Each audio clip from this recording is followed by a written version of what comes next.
Trial of Joan of Arc. Joan of Arc was a young French woman who said she had been sent to help Charles VII during the 100 Years' War, which led to her capture by the English-allied Burgundians during the siege of Compiègne in 1430. She was then put on trial by a pro-English church court overseen by English commanders at Rouen, Normandy in 1431. The court found her guilty of heresy, and she was burned at the stake. The trial verdict was later reversed on appeal by Jean Bréhal, the Inquisitor-General in 1456, thereby completely exonerating her.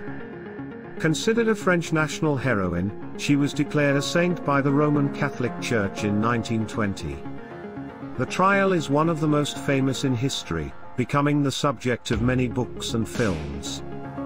In the spring of 1429, acting in obedience to what she said was the command of God, Joan inspired the Dauphin's armies in a series of stunning military victories which lifted the siege of Orleans and destroyed a large percentage of the remaining English forces at the Battle of Patay, reversing the course of the 100 Years' War.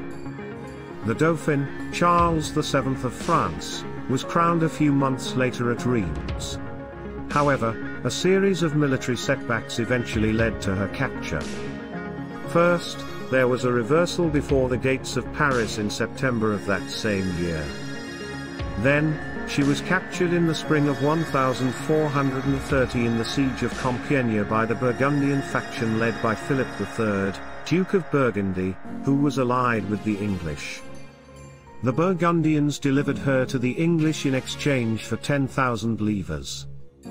In December of that same year, she was transferred to Rouen, the military headquarters and administrative capital in France of King Henry VI of England, and placed on trial for heresy before a church court headed by Bishop Pierre Courchon, a supporter of the English. The life of Joan of Arc is one of the best documented of her era.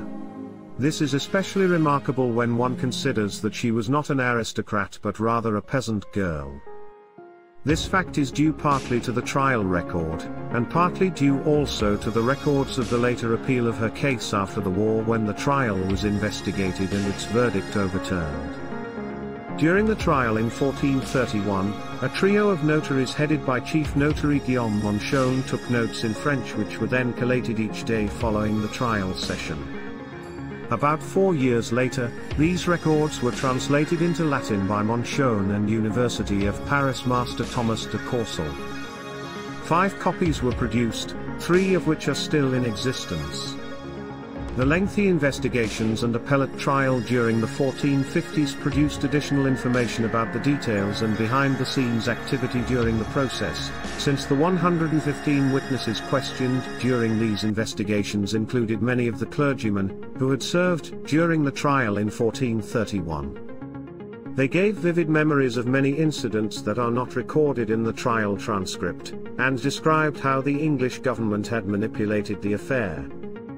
Jules Quicherat published the first unabridged version of the trial record in the first volume of his 5-volume series Procès de condamnation et de réhabilitation de Jeanne d'Arc in Paris in the 1840s. But it was not until 1932 that the first unabridged English translation became available when W. Barrett published his Trial of Joan of Arc in New York.